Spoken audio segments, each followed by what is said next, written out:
Alright guys, hey, what is up? Today I'm going to be doing a video about how to get into this beautiful school.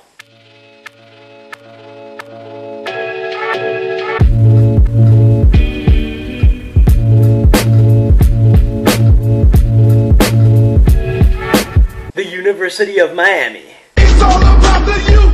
Before I dive deep into this video, I want to let you know that there are 5 factors to consider about how to get accepted into the U. Testing, your GPA and your coursework, your extracurricular activities inside and outside of school, community service and volunteer work, and the 5th category, I'm going to go deep into other factors that will help you get into the school. So let's start off with the first factor, which is testing.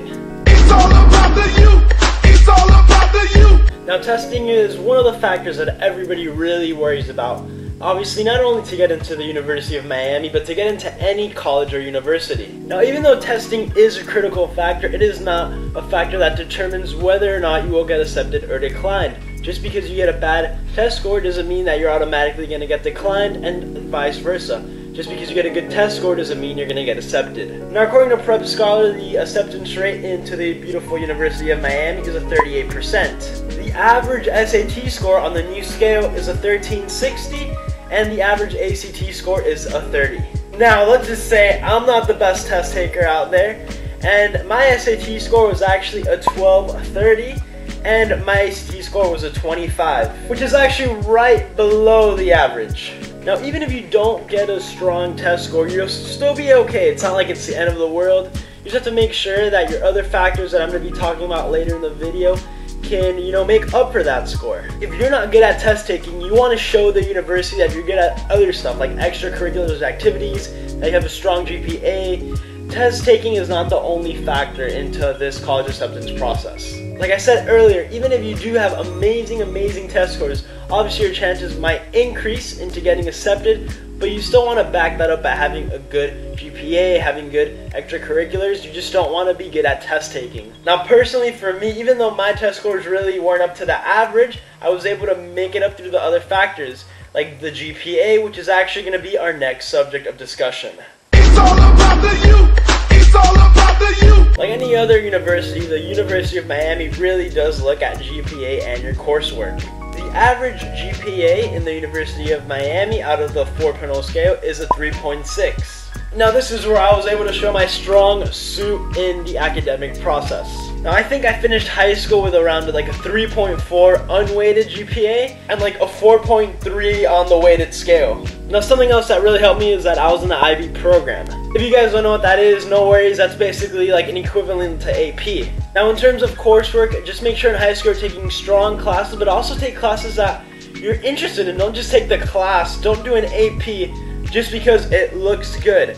Take it because you're interested in the subject and it's something that you will actually want to study once you get to the university. But also don't take the easy way out of high school. You always want to challenge yourself with the classes because that's just like the real world. You're always going to be doing harder coursework. You're going to have more work in college compared to high school. Now, going back to me being in the IB program, if any of you guys are in middle school and you're thinking about doing the IB program in high school, I highly encourage it. Now, I'm eventually going to do another video explaining why I like IB, but basically to sum it up, it's going to make college very easy. You're going to get so much work in high school that once you get to college, you're just going to be used to it and you're not going to be freaking out about all the homework and everything that you have to study. Now, even if you have a really strong GPA, and let's say you also have a really strong test results, you have good SAT, good ACT, a good GPA, and you're like, yeah, I'm going to the U, woo! Well, guess what? You also want to be involved.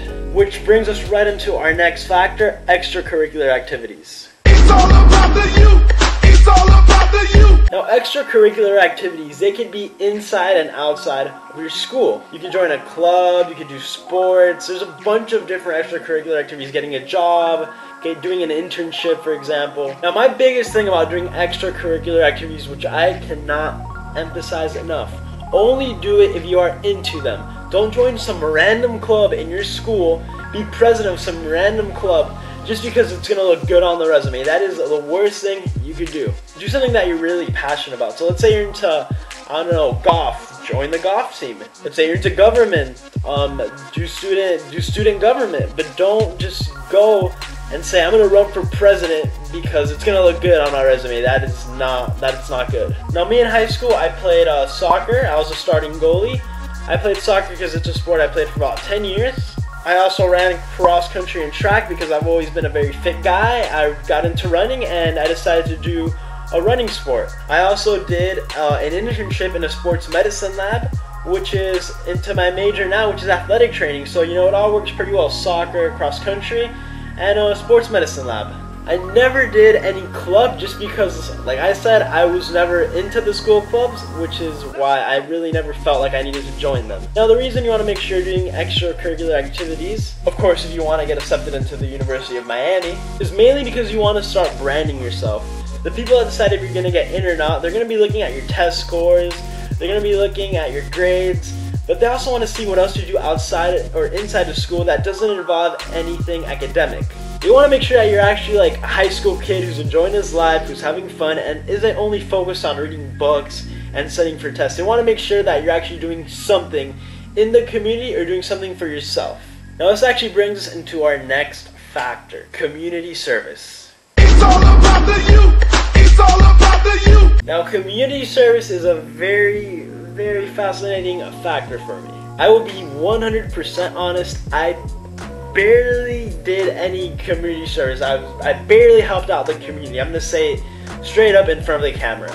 Now, why didn't I do community service? I didn't like it. I really wasn't much of a community guy. I really never volunteered for many stuff. A lot of my community service actually came through my internship hours, which is fine because if you do an internship, you know, you're still giving back in a certain way. But when I think of community service, I think of volunteer work, you know, beach cleanup, stuff like that, and I just never really got into it. Now, if anything, not doing community service can actually hurt your resume, so it's always good to do some community service, but just make sure that you do it for an intended purpose. Now, community service actually goes back to my last factor, because sometimes when you're doing an internship, it actually counts as community service as well. For instance, let's say that you want to be a doctor and you do an internship at a hospital. That is definitely community service right there. Now, I'm going to use the word hate. What I hate is when there's like a beach cleanup or something and people are just like, hey, let's do this beach cleanup because it looks good for our resume.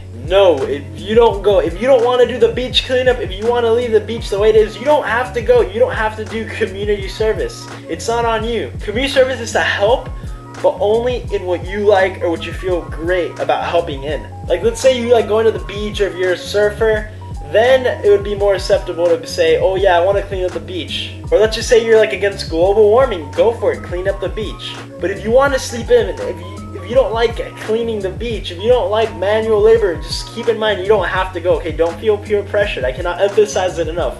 Don't do something that you don't want to do. Just remember that if you don't do community service, if you have like 0 hours of community service, you're gonna have to make it up somehow, okay? Like, do more extracurricular activities. You're gonna have to work very hard on your grades. Now, of course, it's amazing if you do it, but remember, you're not forced to do it. There's actually other factors that will help you get into the University of Miami that don't even involve helping out or doing any internships or volunteer work.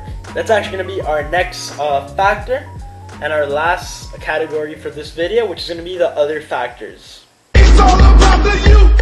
It's all about the youth. Now, the main factor that I want to emphasize here in this category is you want to make connections with the University of Miami. Make real connections that are not going to affect your acceptance, but do connections that are going to affect like your future. Like, get connections from people that you would want to see, or people that you would want to get help from when you're doing a major. So for instance, going back into me doing my internship at a sports laboratory and doing athletic training. So I made a connection with the director of that lab, and he actually wrote a letter of recommendation for me.